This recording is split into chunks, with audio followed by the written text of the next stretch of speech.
Hey everyone, welcome back. A little bit of philosophy today. Um, Being accountable for your actions.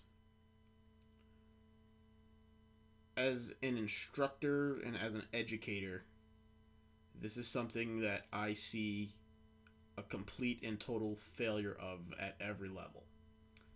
This it from administration to teachers to parents to students. No one is being held accountable for their choices, for their actions, for their attitudes. This is part of those values that have been lost over time. It's why everywhere I go, I see the result of failed parenting and failed parenting strategies, of failed interventions and intervention strategies, of failed disciplinary strategies and failed discipline implementation. It's across the board, and it's one of the reasons why teachers are leaving in droves. And it's one of the reasons why teachers are so burnt out. Um, I went to a presentation recently for a professional conference that talked about teacher burnout, and I ended up having to leave the conference. Well, I shouldn't say the conference. I didn't leave the conference, but I walked out of the presentation. Um, I did it calmly, quietly, didn't say a word, but I walked out because I didn't like what I heard. Um, and the thing I heard that I didn't like was, quote, because of the amount of burnout that we're seeing, that's the reason why we don't see many good teachers anymore. Why we don't have many good teachers anymore. And that was from a professional. Two teachers said that. And I found that very worrisome. And frankly, I took issue with it. So rather than saying something and being rude, I left because I didn't want to be a part of that and I didn't want to be spoken to with that sort of attitude that they were using for the presentation. So I left. Um, and that's how I held that accountable. I think me saying nothing and walking out of that presentation said more than if I had actually opened my mouth and said something. Um, and I believe that because after I left, shortly after, I saw multiple other people leave. Um, so there, as far as holding people accountable, there are many ways of doing it. I'm not going to go over them here because then we would be in for a very long video. But shouting and yelling and being mean are not how you hold someone accountable. Punishments are not how you hold someone accountable.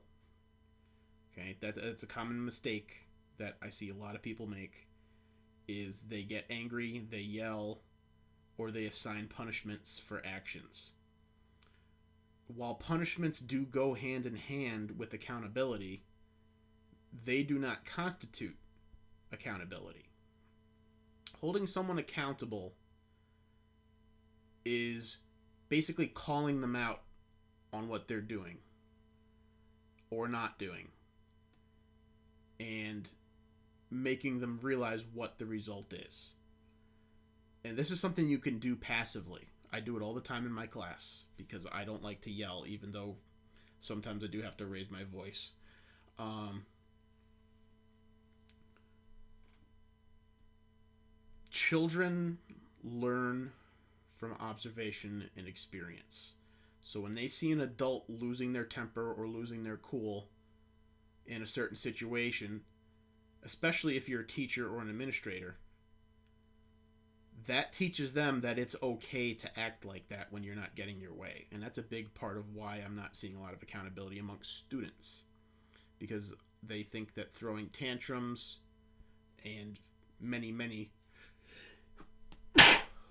excuse me, they think that throwing tantrums and whining and stomping their feet and getting angry, shouting, yelling at each other, and just being generally rude and discourteous to each other is how they will get their way. and that's not the case. So, holding someone accountable, I use a phrase in my class all the time, which is if you play stupid games, you win stupid prizes. And I hold true to that with my students.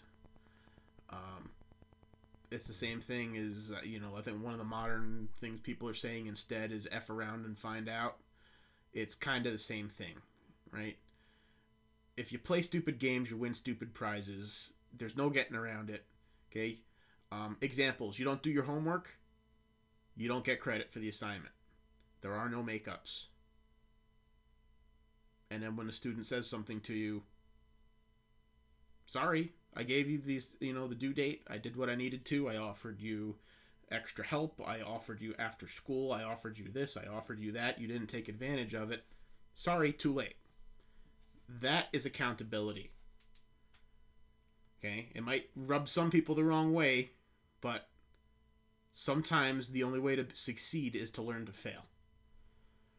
So it's the same thing as an adult.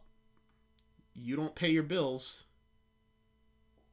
something's getting turned off. No amount of whining, stomping your feet, or yelling is going to change that. It's just how it is. You start stomping your feet and yelling at a police officer, something's going to happen. Okay? Play stupid games, win stupid prizes. That's accountability. Okay? It's not punishments. It's not this. It's not that. It's allowing the natural course to take its path and track into the natural end of whatever choice or action was made. Um, I'm leaning heavily on students for this talk, but this is adults, this is everyone. Um, I see all the time adults who make a choice and then when it doesn't go right, they pin it on someone else. That's a lack of accountability. And it's completely endemic at every level in society right now. It's part of why I did my talk on integrity. It's just it's from top to bottom. Everyone points to someone else when something goes wrong, but then when something goes right, they try and take credit for it, right? Um, Recognition, awards, all these sorts of things.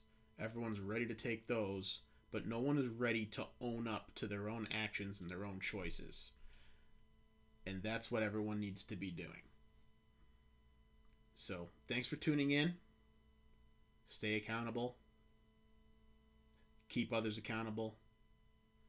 And we'll see you next time.